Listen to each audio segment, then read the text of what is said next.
presidente de la República de El Salvador y de invitarlo a dirigirse a esta asamblea.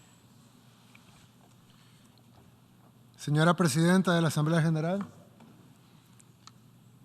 Griselda, una compatriota nuestra y nuestra embajadora ante las Naciones Unidas, excelentísimos jefes de señores de Estado y de Gobierno, honorables miembros de las diferentes delegaciones, mi esposa Gabriela y mi hija Laila, señoras y señores, y principalmente a los hermanos de todas las naciones del mundo. Les traigo un saludo de la tierra de los volcanes, del surf, del café, del Bitcoin y de la libertad. Casi todo lo anterior es fácilmente verificable. Cualquiera que vaya a El Salvador encontrará las mejores playas para surfear del mundo. Volcanes por todas partes, un café increíble, podrá caminar con paz y tranquilidad por cualquier rincón de nuestro país y especialmente encontrará un pueblo unido luchando por su libertad. Y eso es precisamente lo que vengo a hablar en este podio, en la Asamblea General de las Naciones Unidas, de libertad. La que añora mi pueblo y la que añoran todos los pueblos del mundo. Y es que libertad es una palabra que se dice muy fácil, pero que requiere de lucha, perseverancia y muchos sacrificios para que sea verdadera. La libertad de escoger hacia dónde vamos y cómo lo queremos lograr. La libertad de definir nuestro camino como seres humanos. Pero para ser libres, como mucho de lo que nos define, depende de cómo nos ven los demás, pero principalmente de cómo nos vemos a nosotros mismos.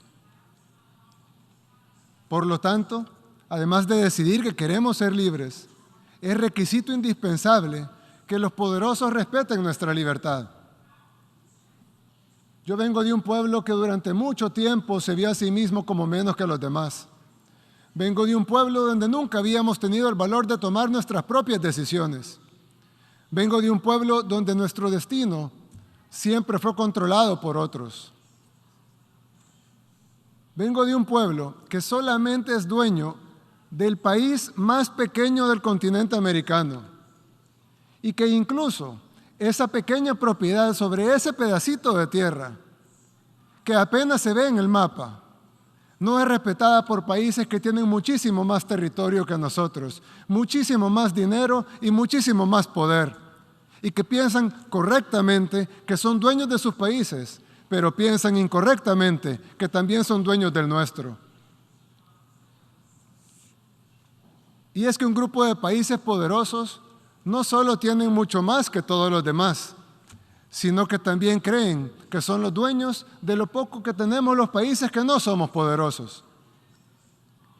Es como si alguien viviera en una casita muy pequeña y humilde, pero que tuviera un vecino muy, muy rico, cuya casa es un hermoso, gigantesco palacio, con inmensas extensiones de tierra y tesoros inimaginables. Quien vive en la pequeña casita respeta y admira a su vecino.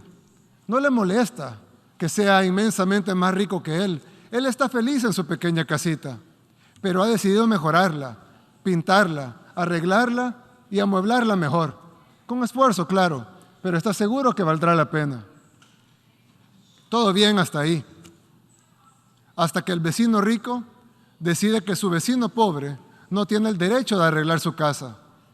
No tiene el derecho de comprar otros muebles o pintar las paredes.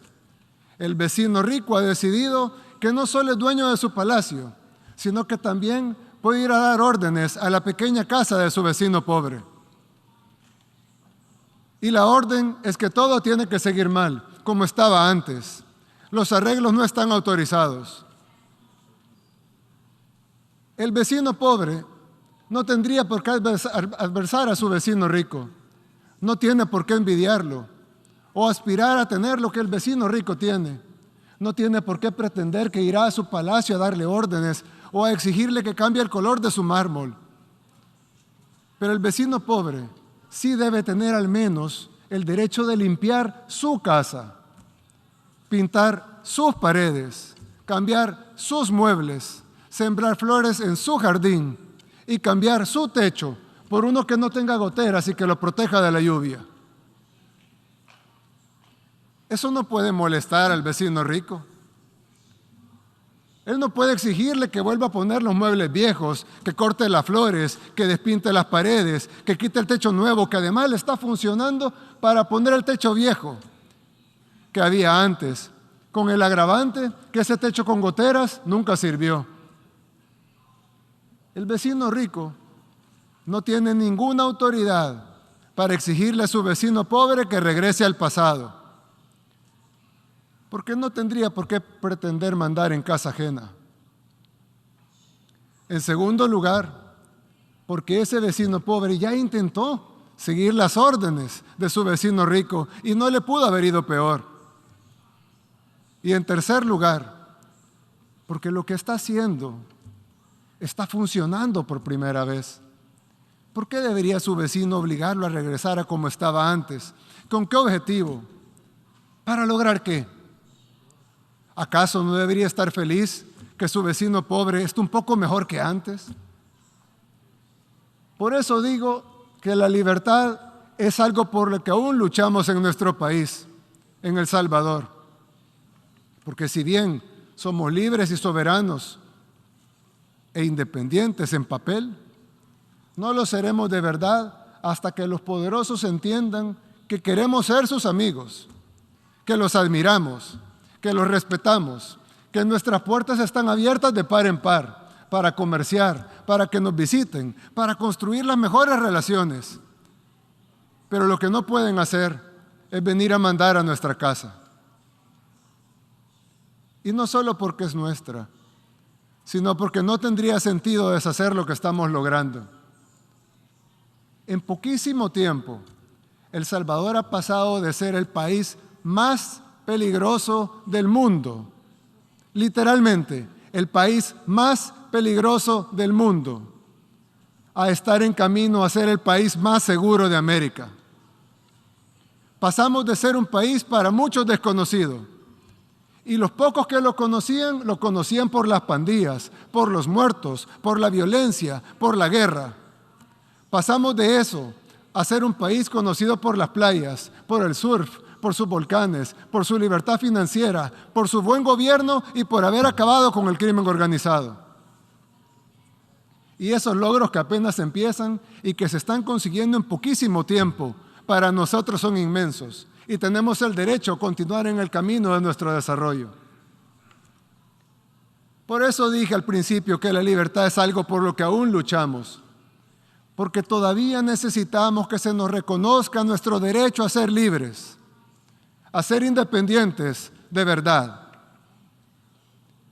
Quise utilizar este podio para decir estas palabras, porque tal vez no solo resonarán en mi país, El Salvador, sino también en otros pueblos del mundo, que como el mío, quieren construir su propio camino con libertad. Unos podrán hacerlo antes, otros después. Para unos será más fácil, para otros será más difícil. Pero será mucho más rápido si los países poderosos nos ayudan, o al menos, si no nos quieren ayudar, que no estorben. Cada pueblo debería encontrar su propio camino, y cada pueblo encontrará amigos en la búsqueda de ese camino. A esos países, humildemente les ofrezco la amistad de este pequeño país, el más pequeño del continente americano, el país del surf, de los volcanes y de las pupusas. El país que aún lucha por su libertad, pero que está a punto de conseguirla. Hace 3 años estuve aquí, en este mismo podio en las Naciones Unidas. En ese tiempo les dije que este formato era obsoleto y ahora, 3 años después, nos damos cuenta que lo es aún más. Pero tal vez aún sirva de algo. Tal vez sirve, entre muchas otras cosas, para que este representante de este pequeño país, el más pequeño del continente americano, humildemente les recuerde que estas Naciones Unidas no se crearon para dividir, para destruir o para someter, sino para relacionarnos, para trabajar juntos, para construir una mejor comunidad de países y para buscar soluciones a los problemas del mundo. Pero con el respeto absoluto a la soberanía y a la autodeterminación de cada país y de la manera que dice la misma Carta de las Naciones Unidas en el primer principio de cómo sería esta organización. La organización está basada en el principio de la igualdad soberana de todos los pueblos.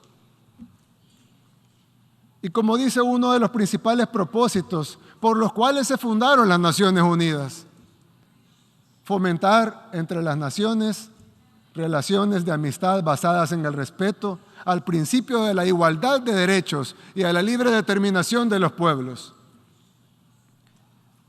Tal vez el cambio del mundo unipolar al mundo multipolar del que tanto se habla sea mejor si en lugar de pasar a ser de una superpotencia a varias superpotencias, pasemos mejor a un mundo en donde cada pueblo es verdaderamente libre de construir su propio camino y donde en esta comunidad de naciones aportemos todos, los grandes y los pequeños, desde nuestras experiencias y nuestras capacidades, a solucionar los problemas de la humanidad.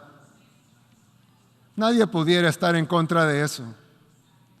Pero al igual que con la libertad, fácil es decirlo, pero difícil es que sea realidad. Vine hasta acá a pararme en este podio, en un formato en el que ya no creo, para decir algo que lo más probable es que de todas maneras no cambie la forma de que los países poderosos ven a los demás, pero tal vez sí cambie la forma en que los países en vías de desarrollo nos vemos a nosotros mismos. Si después de estas cortas palabras he logrado algo de eso, o al menos que un puñado de individuos que se verán a sí mismos con respeto y que sepan que son capaces de construir su propio camino, entonces valió la pena venir hasta acá, a hablar en este formato obsoleto. ¿Y quién quita?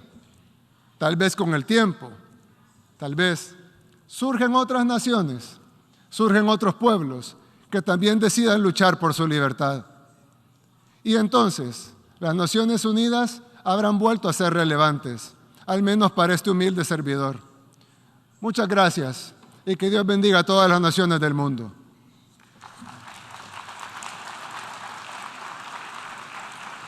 En nombre de la Asamblea, deseo agradecer al presidente de la República de El Salvador la declaración que acaba de formular y pido a protocolo que acompañe a su excelencia.